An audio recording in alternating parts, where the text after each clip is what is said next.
go. We got our latest release, Snowflake. Um, it's it's been quite a creation effort, so I'll just leave it at that. It's a good one. The first slide you see here is um, the view from outside our window. One stormy night last winter.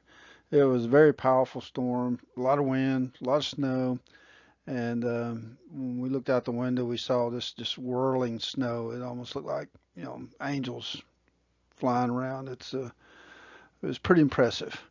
And I guess it must have really stuck with me or something because I went to bed that night and basically dreamed this book. So subconscious mind is a pretty powerful thing. And so, anyway, it's been about a year working on it, and this is the finished product. And I wanted to give you some insights into, how it came to be and what it's really basically all about. So, without any delay, here we go. Well, when I woke up next morning, that's what it looked like outside. It was quite the storm. I mean, everything was covered in snow, and it was just a winter wonderland. But it was a nice storm, good storm. Snow is good for the land here. Brings a lot of nitrogen to the soil. Makes things grow well in the growing season. Uh, it's a little difficult to deal with sometimes, but it's still good. But this story is basically about a guy named Clint. And Clint, he's not your decent kind of fella. He's got he's a kind of a cold-hearted person. He's a frozen heart. He's been hardened through life and up to this point, and he just pretty selfish guy. Thinks about Clint. That's all he thinks about. He doesn't, you know, God and things of that nature, not something he thinks about. Okay, but he's basically up to this point in time, he just lives his life in a state of rebellion. But as you're going to see on one of the camping trips, he with his trusty companion Red Scent, his horse, and the donkey. I'll tell you a little bit about that when we get to that point. He comes into the light and he enters into redemption. And it just goes to prove that, God can, change a person, melt any cold, icy heart. And that's exactly what he does to Clint. So if you're interested, hang around and see more about this. So yeah, when we were laying all this out, you never know how the illustrations are going to look, but this one really caught our eye, and this Red Sin, he's the horse there in the front of the pack, and there are three horses here, and it just kind of symbolic of the unity of God, Father, Son, Holy Spirit, and so it's basically the first page in the book, and so um, through the presentation today. Uh, we're going to talk about gematria a little bit and numerology and then what numbers mean in the Bible and that kind of thing. Um, I wish I could take credit for it, but when we laid all this out, we really didn't know that it was going to work out this way. But each page wound up being something symbolic, in addition to just the symbols that are on the page. And so we're going to give you insight into that. And hopefully, it'll be one of the ways that you can learn to remember something about numbers and numbers in the Bible. And the first one, number one, is the unity of God. So,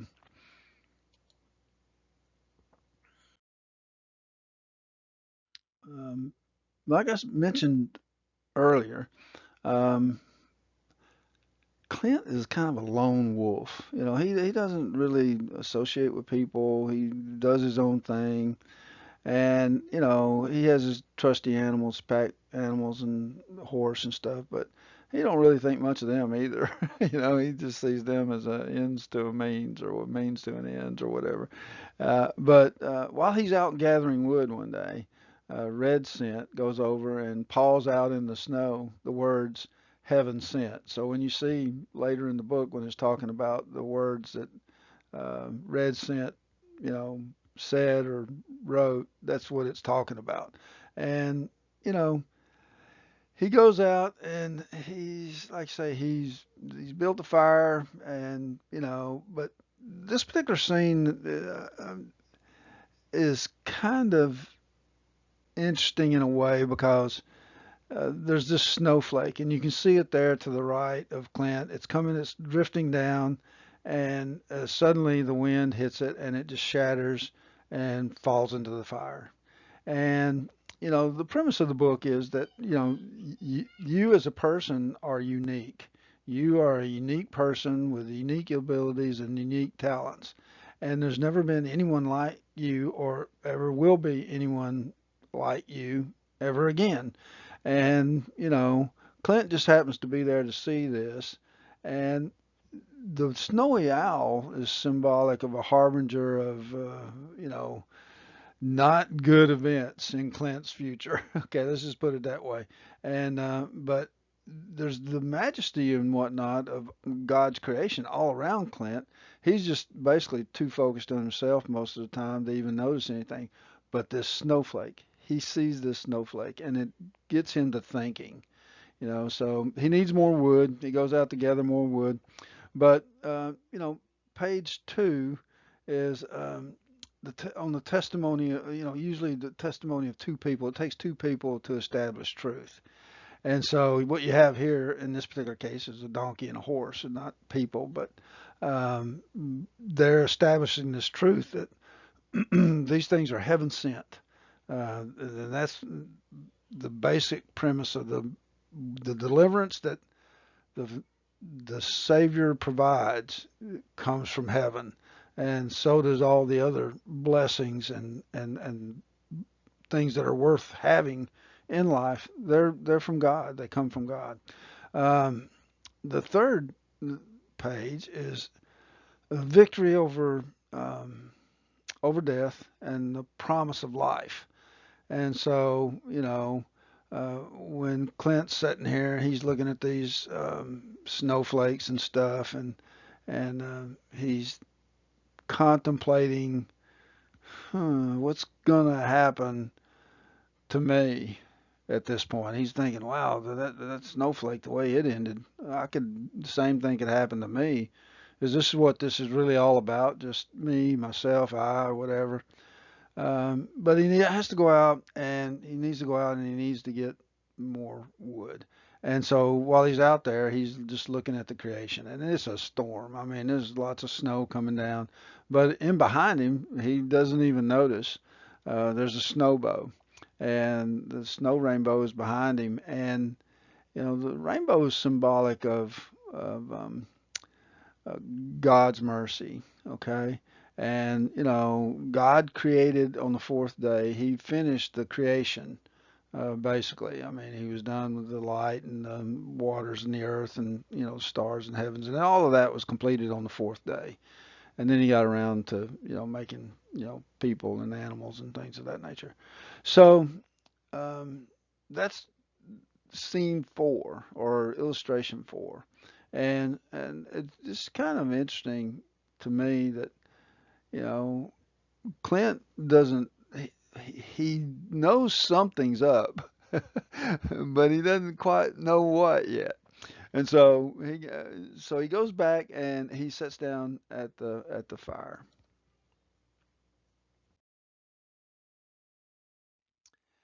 And you know Clint, I found this rock in one of my walking journeys around the property one day. We have gravel roads, and I look down and there's this rock, and it looks like a heart. It's kind of a heart shape to me. And I looked at it and I went, okay, this is Clint. He has a stony heart.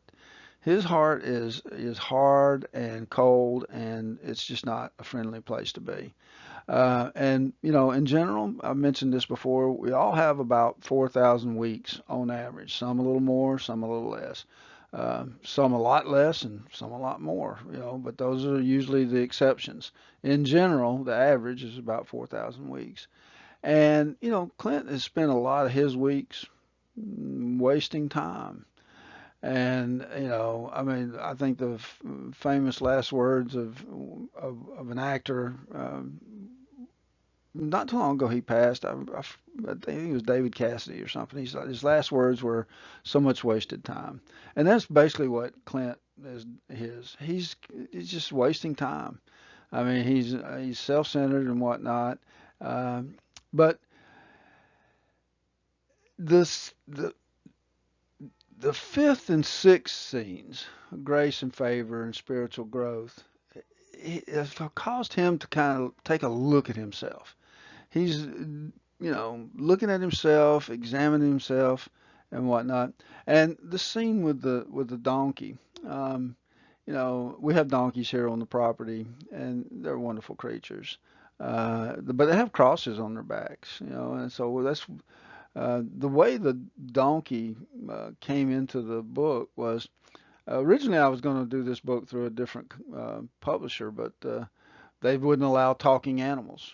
And so in the original manuscript, Red Scent was the one doing all the talking here, but they said, well, the only animals that can talk are donkeys and snakes, because those are the only animals that talk in the Bible. And so I'm like, well, okay. And so I rewrote and I added another character and all that, but then eventually I couldn't come to an agreement with them and had to give them a different book to do.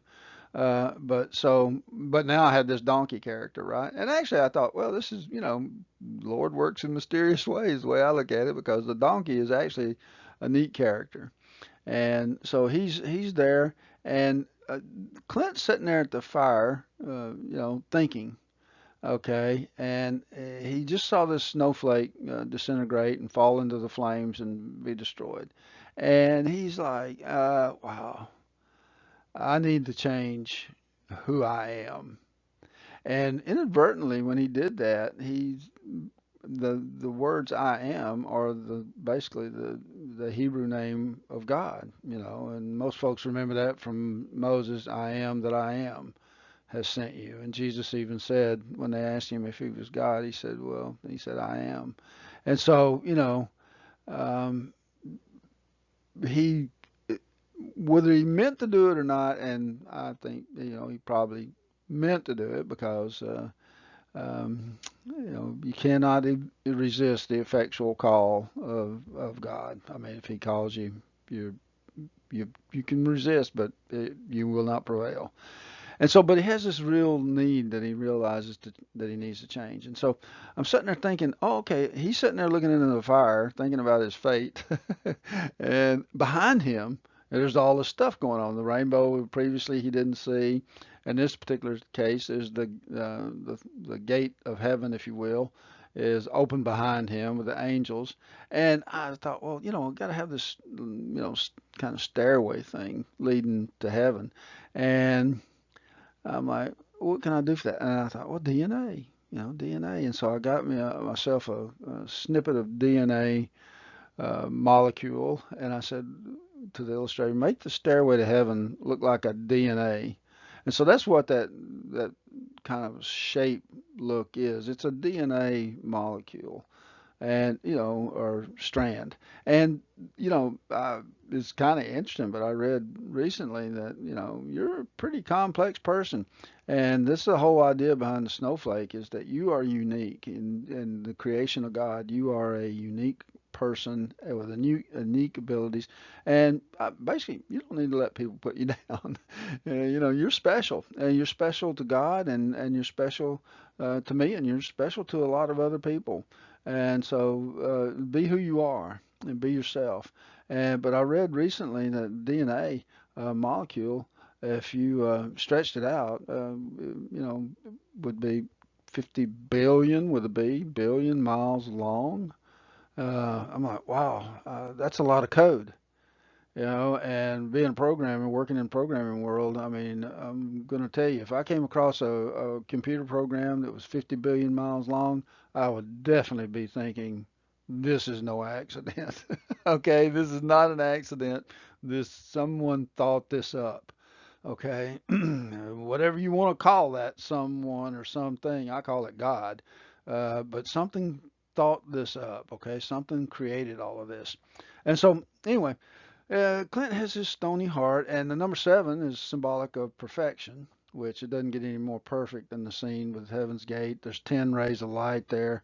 One of the lights is shining down on the donkey, and you're going to find out why in a few minutes, if I can ever get to that part. And then the other aspect of this is page 8.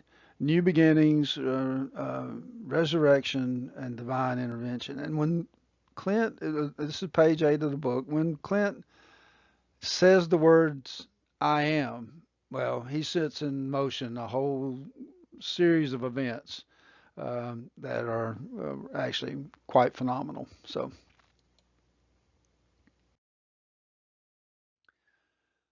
the donkey speaks. Okay. Because the donkey is the only animal that can talk in the Bible. So the donkey speaks. And so the donkey comes over to Clint and just tells him, God's not happy with you, Clint. And Clint is like, whoa, astonished. He's like taken aback, if you will. He's like, whoa, the donkey, that just happened? The donkey, spoke to me, kind of thing. I mean, he probably, I've been out here, I'm all by myself. What's going on, right? And so he's, I got to get out of here. I got to get out of Dodge. And so throughout the book, you'll see a lot of kind of Western metaphors and idioms and things of that nature. And get out of Dodge is just one of those things that people used to say when they were leaving town. And but yeah, you'll see a few of those kind of things along the way. And the donkey and the horse are like, you, it's 8 foot of snow out there, Clint. You're not going anywhere without us. You got to have us pack all your stuff out. And so he packs up his camp and he's ready to head out. But what is going on is this is a significant moment for Clint on page 9. And so that's what 9 is. 9 is usually symbolic in scripture of significant moments. And so when the donkey speaks to him, Clint's life begins to, basically unravel, if you will. But it takes him a while to get where he needs to go. And then 10, that's the divine order of completion. And so, like I said, was 10 rays of sun on the light or sunlight on the previous page and whatnot. 11 is what happens after Clint, the donkey speaks to Clint. Okay, and chaos begins. Okay, and 11 is exactly the opposite of 10. 10 is, order, perfection, all that. 11 is not that. 11 is chaos, disorder, all the things that you associate with um, problems, I guess, if you will, in your life. Sometimes it just seems like you can't catch a break or whatever. Well, that's in Jamatra, that's 11. Okay, and so he packs up his camp. He makes a run for it. He leaves the camp there. I thought that was cool. And he goes and he sells red scent and the donkey. Okay, and he sells them in this particular case. He sells them. I could have used pieces of silver, but I thought, well, that's kind of. He sells them for pieces of paper. Okay, and basically, paper money is worthless. It has no real value. But I put all of the symbols that we usually put in the book in here. I got the rainbow, it's the emerald rainbow. I got the star. I got the crown. I got the sand, which is in the Abrahamic innumerable descendants, the crown, the Davidic covenant, the rainbow, Noahic, and the second advent, the coming again. Now, Clint, he's the messenger in all of this book. I mean, red scent plays a fairly significant role, but in the background you got the buck and bronco, and that's that's just an animal that just will not be tamed. They do not want to. They do not want to have a saddle on them. They don't want to be ridden, that kind of stuff, and so you have to break them. And so that's basically symbolic of what is going on here with Clint. But his heart is he's cold, man.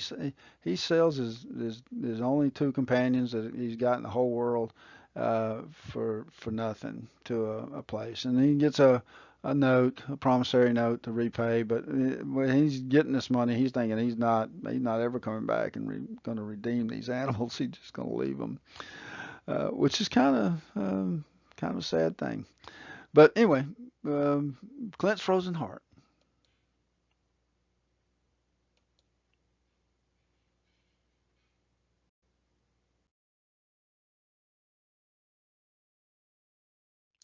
So you turn all about, right? But Clint, whether he likes it or not, he begins a gradual transformation. And he's heard the call, whether he chooses to believe it or not. So that's the effectual call that occurred in the winter season, and now he's back down and it's spring, and he's beginning the transition. So he goes and he sells the animals, and he takes the money, and he decides he's going to go paint the town red, which is another metaphor for, just, have a good time, just do whatever, do wild stuff, do crazy stuff, just, whatever. And that's Clint. And so Clint is like, uh, I'm kind of ashamed to say I recognize a lot of me in Clint sometimes, and there was a useful exuberance that was like, wow, but eventually, if you live long enough and you don't do anything wrong, you'll come out of that, and that's what happened, to me, and happens to a lot of people. And yeah, so he comes into the summer of repentance, and then in autumn begins his restoration phase. But yeah, the seasons of change, page 12, is you know, God is God is in control, y'all, and God is sovereign. And there's not really anything that happens without God doesn't actually know about it. Okay, so you may choose to think that that's not the case, but and I'm sure Clint's thinking that too. As a matter of fact, I think he's kind of sort of forgotten about everything that happened. He's just doing his own thing now. And so anyway, Clint goes to town,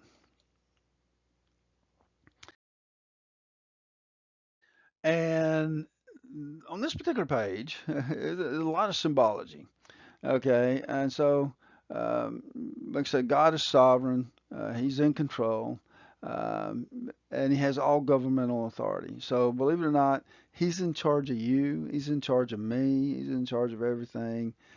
You may not think so, but the symbology here is you can lead the horses standing there. You can lead a horse to water, but you can't make them drink. And that's what's going on with Clint. He doesn't want to drink, but you can put salt in their oats, and that makes them thirsty, and they'll drink that way.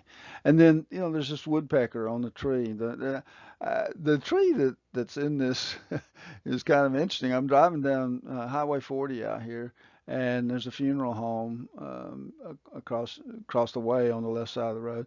And I look over, and there's this dead tree next to the funeral home. And I look in the dead tree, and there's two vultures, two buzzards. And I'm like, wow, you can't make this stuff up, right? And so I'm thinking, well, I got to put that into a book. But on the side of this dead tree is a red-headed woodpecker, and we got those around here. And during springtime, they're drilling holes everywhere. Okay, I mean they're going after grubs and that kind of stuff. But this particular woodpecker, and Clint, he's down there, he's painting the town red, right? He's in this scene. But this woodpecker's up in the tree up there going, that, and that's basically Morse code for SOS, save our souls, maritime distress signal. And so, Clint's in distress. He may not necessarily realize it yet, but he is. And then there's a bell, and so the bell's tolling. It's you don't ask for whom the bell tolls. It's tolling for you. It's tolling for me. Back in the day, the bells would ring when someone would pass away, and they would go, "Well, who is the bell tolling for?" And it's like, well, it's tolling for you. It's just, you're the one who hears it, and so.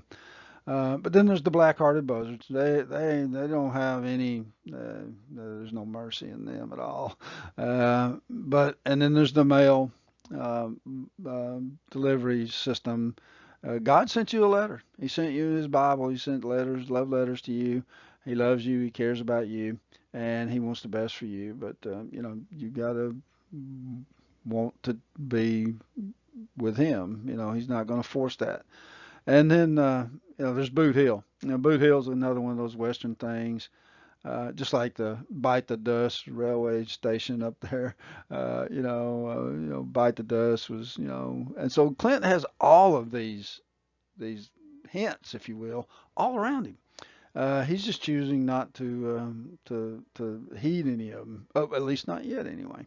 And so, like I said, God's in control. God's sending him, and then the old guy sitting there in the chair, he's just whittling away his time, wasting time, not doing anything. He's kind of symbolic of Clint. Time continues to be wasted. So this is a good page. It's a lot of symbols on it, and Clint. Well, eventually he starts to kind of get the message. So now he's like flat broke. He's taken all the money that he got and he's wasted it, and he's painted the town red. And he goes over, and what's the message that he sends? He sends the SOS. And where does he send it to? I don't know. I guess he says, send a telegram to God. Or I don't know who he says send it to, but he says send it, and he sends an SOS because he realizes he's just, he's hit the bottom. He's hit flat rock bottom. He's not like getting anywhere. Nothing's changed about his life, and he can't run from the snowflake. He can't run from the donkey and the words and what Red Scent said about heaven sent. So he gets to the point where he decides, I think I need to leave this rebellion, and so that's around page 14. 13, he sends the SOS, which is uh, in Jamatra, that's basically you're working to be free from something. And then in page 14 is deliverance, and this is where his deliverance begins. He begins, his rent is coming due, and he is at the bottom. I mean, he has nothing now. He's all this, all his friends are basically deserting him because he owns the money, and he can't pay his rent, and he has no possessions. He's basically destitute. Okay, and sometimes that's where you got to get to. You got to get down to the bottom to realize your situation, and so that's what happens with Clint. So God along the way is telling him, "You can talk to me," and it's a voice from above, and I think he hears that. He hears that you can talk to me, but you know. These are the this is the path Clint took. These are the phases that he went through. He borrowed from his friends, he borrowed from the bank. He's now in collections, and the people that he borrowed from are dissatisfied because he's not paying his debt. So he's in basically the fourth phase here. His sources, his wells have run dry. He's tapped out. Everybody wants to be repaid, and he's broken their trust. They don't trust him anymore. But with God, that that doesn't happen. God has an abundance of everything belongs to Him. It's, it's infinite. It's never ending. And the yoke that He has for you is easy. It's not a big burden. And if you follow after Him, you'll prosper. Which I thought were all kind of neat things. But usually it's just like everything else, right? Uh, People going to come to God usually as a last resort. And so Clint's going back to his friends one more time to see if he can borrow money, and they are unhappy. We've loaned you all the money we're going to loan you. We're not going to do that anymore. And so they send the collection agent after him. And so that's the guy, the collection agent's coming out here. And at that point in time, for whatever reason, he remembers the snowflake. He goes back to that day by the fire, and he's like, I got to change who I am. I need to be someone different. And he's like, he's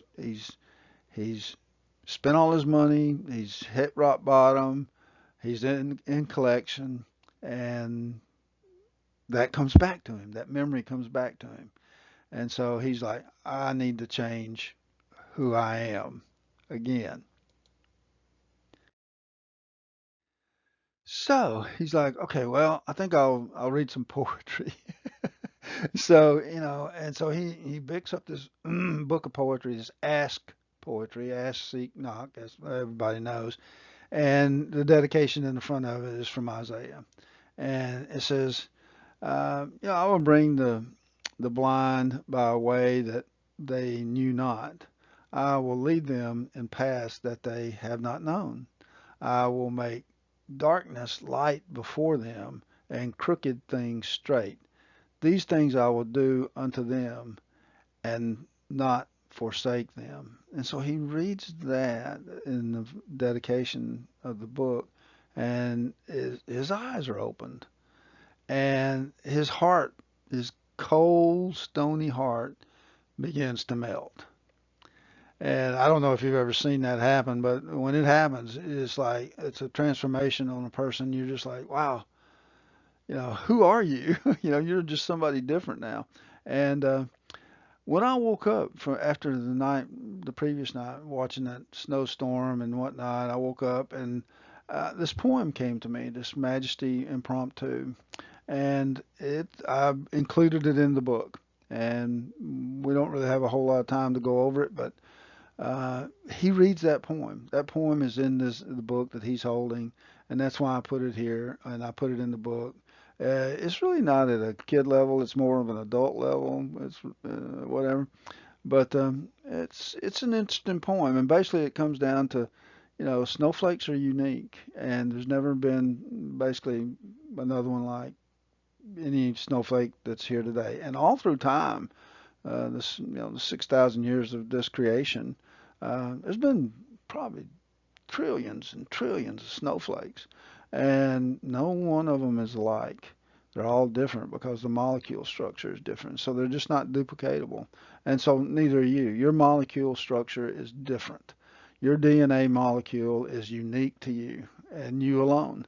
And there may be other people who may have similar features or there's similar traits or colors or whatever, but height and that kind of stuff. But nobody's DNA is alike. Okay, it's you know your DNA is 100% you, and so it's an interesting poem. And so the thing is, on 15, it's the completion and the restoration and the fulfillment of the promise, and God saying He won't forsake you, and on 16 is love. And so he loves us and he cares for us and he wants the best for us. And it's interesting you know the number of people who go against that. They want something else. They want something for themselves or whatever, and they feel as though they're giving up something if they just love God and He loves you, and it's the most wonderful thing that could ever happen to you. But anyway, uh, he recalls the event with Red Scent, and he reads his poetry, and he's like, I need to overcome the enemy. And so on page 17, that's exactly what's happening. He decides to overcome the enemy. He decides to change his ways and who he is, and whatnot. On the 18th page, that's the 18th number. Well, it's a really special number because it's, we've covered 8 and we've covered 10. And both of those numbers are hugely significant. Well, 18 is the combination of those two. And so basically, when you see 18, think life. And so when we did Be Free, we put, 16 larvae and 2 bees in a scene symbolic of 18 because symbolic is or 18 is symbolic of life. And so that's what you should be thinking about when you see these different numbers. You should be thinking about, well, how do they apply uh, uh, spiritually? And the Bible's full of them. The Bible's full of these types of numbers. So Clint gets with it, okay, and he starts going, I got to repay all these debts. I owe all these people. They trusted me, and he says, he would repay all that he was lent. He would heed the words of red scent. The words of red scent are the ones that were he hoofed out in the snow with his hoof, as said heaven sent. And so the snowflakes are heaven sent. And so we can't create them. They come from heaven, and it's a beautiful sight to behold to me. But he goes out there and he works. And so he works to repay his debts. And that is something that we all are able to do. We're all able to, I put the when I started this book and I picked Red Cent as the name of the horse, I had no idea they were going to quit making pennies this year. So this is the last penny you'll see, or the last red cent. I guess all of us are Clint's in a way. We don't have one red cent anymore. But that was not something that was planned. But I put this red cent in there because it's 2025 and this is the last penny. But on the penny, on the face of the penny, is in God we trust. And if you trust in God, then you'll have liberty. And um, to me, um, it doesn't get any better than that.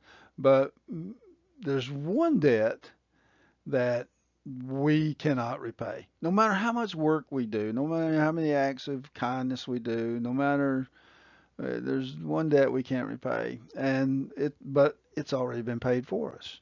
And so what we have to do is we just have to accept that. Now I know there's a lot of folks out there that believe, well, I'll just be a good person. Well, to what standard would you measure good? And I'll just do good deeds. Well, what's a good deed? Who knows what that is? That's divine. You can't define that either.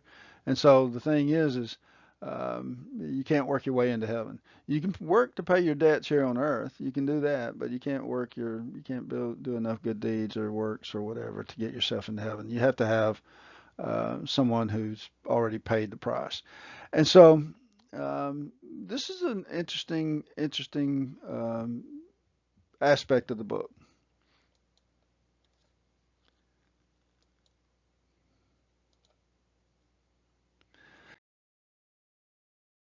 So Clint needs to come into the light. Okay, and so up until now, he's been kind of on a path, a wide path, but now his heart is, it's melted and it's fresh again. You saw the hearts in the scene previous where his friends now. There's joy and there's love and there's all that kind of stuff.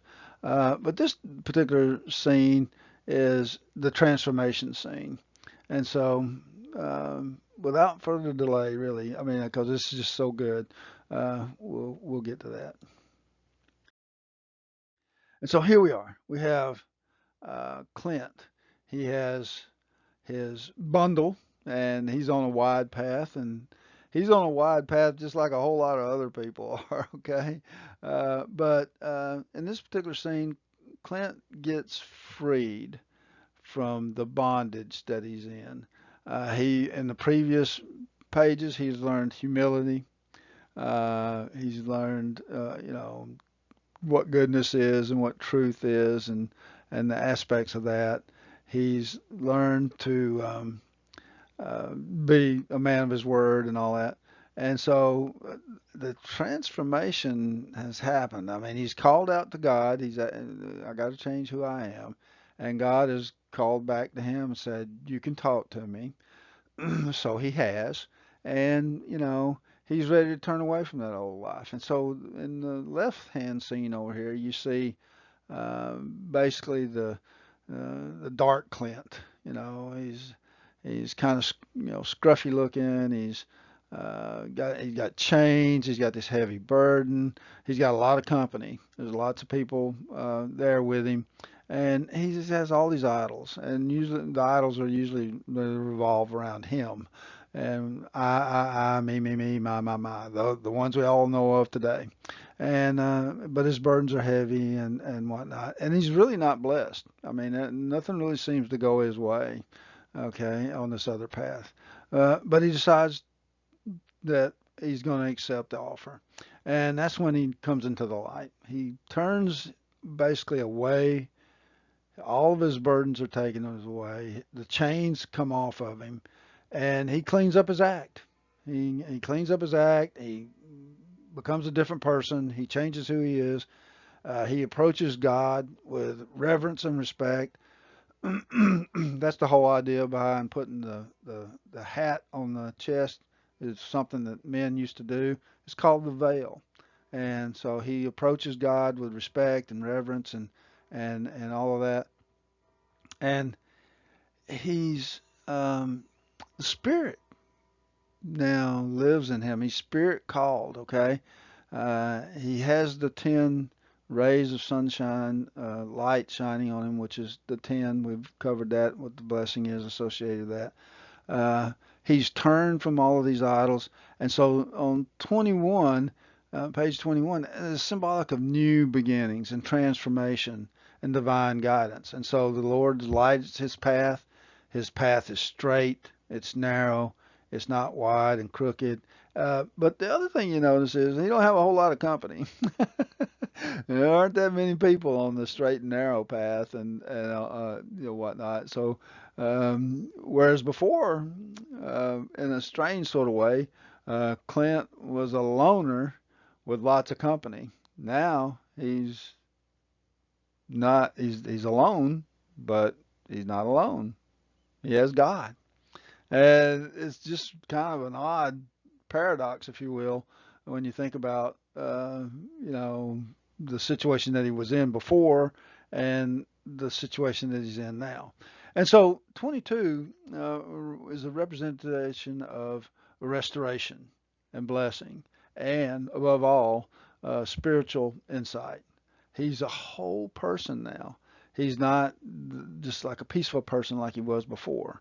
And so he has all of this going for him.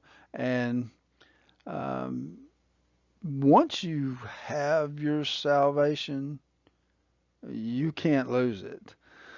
Okay, I know that there's some thoughts out there that say that can happen, but no. The price that was paid for you was the price that was paid for you, and it was paid in full.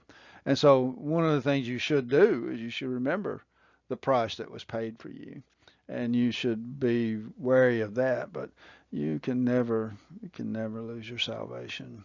I mean, assuming you're a true convert to begin with, right? But some people are just pretenders, right? Wolves in sheep's clothing, so you have to be on the lookout for those. But in this particular case, Clint is not that. Okay, he's a genuine article. So I love this page. I think it's great. When I was thinking about how to put it together, dark Clint, light Clint, and all that kind of stuff, it was like, man, I enjoyed this a lot.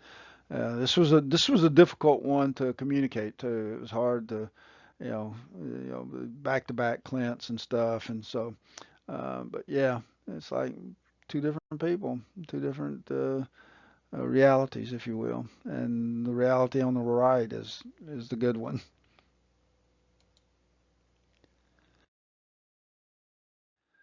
So he has one final debt to repay, and that's his. He when he originally sold these two animals into slavery, really, He was not coming back. But he's a changed person now, and so he goes back and he redeems the red cent and the donkey. Originally, he sold them for pieces of paper, but when he redeems them, he uses gold, and that tells you something about Clint is now a prospering person. He has turned his life around. He cares more about others than he does himself. And because of that, he is able to prosper. And so he's able to redeem them, pay their debt in full. Now, the parallel here is this is what was done for him. And so, his debt was paid in full. And so these donkey and this horse, they could never repay that debt. They don't have the means. They would just be there in perpetual slavery, working for the people on this ranch forever. And so, Clint, we not only are the donkey and red cent redeemed, but likewise so is Clint. And so together, the three of them um, share a common experience. And this is page 23 of the book. And so uh, the mantra for that is Psalm 23, which we did with Jane and Trumpet Train. Uh, Clint walked through the shadow of the valley of death. He did. He walked through it. And, but he has nothing to fear now. And he should fear no evil now. So he's in good shape. And so anyway, he no longer is an idol worshiper. He's no longer seeking. And we all know about the instruction to not fornicate. But spiritual fornication is something people do pretty regular and don't think anything about it. So you got to think about the gods that you're serving, the gods that you're worshiping. If they're not the God of creation or the Creator God, then you're basically in a fornicating spirit mode. And that's kind of hard for a lot of people to accept, because they like their gods and they like their idols and they like those things. But eventually, sooner or later, your conscience, if God chooses to call you, your stony heart, it'll melt just like Clint's did. And we want that for you. And so the thing is, the book is a lot of fun. Okay, it has the rhyming words and it has a lot of good illustrations, but it operates on a whole other level too. And so as your child grows and matures, they'll see this book in a different light. You may even see it in a different light as you're reading it. You may go, "Wow, I didn't think about that." But you can always go back and there's lots of good sources of gematria in the Bible, and you can always go back and look up, like say, each one of the numbers that we had 23 illustrations, basically 23 pages, and so you can look all of that up. So anyway, that's enough for today, I guess. We'll close up by saying thank you. We want to be thankful. Thank you for supporting us. Thank you for being here with us, and thank you for all the support that you bring to us. We couldn't do it without you. And like I said, this is probably one of our better uh, books up to this point. Hopefully, you'll enjoy it. Hopefully, you'll be able to take it in the spirit that it's intended. And if like a young person who's just rebellious, maybe this would be a good gift, for them. Maybe they may read it. Maybe they may go, hey, I'm just like that guy. I need to change who I am, and then call on the name. And so when that happens, like I say, it puts in a whole new set of emotion of events that you can't um, really know or appreciate where it's going to lead you. So anyway, without without too much delay, I appreciate your time and I appreciate you bearing with me on this and whatnot. And I hope that you enjoy it and be on the lookout. We got more coming. So anyway, thank you very much.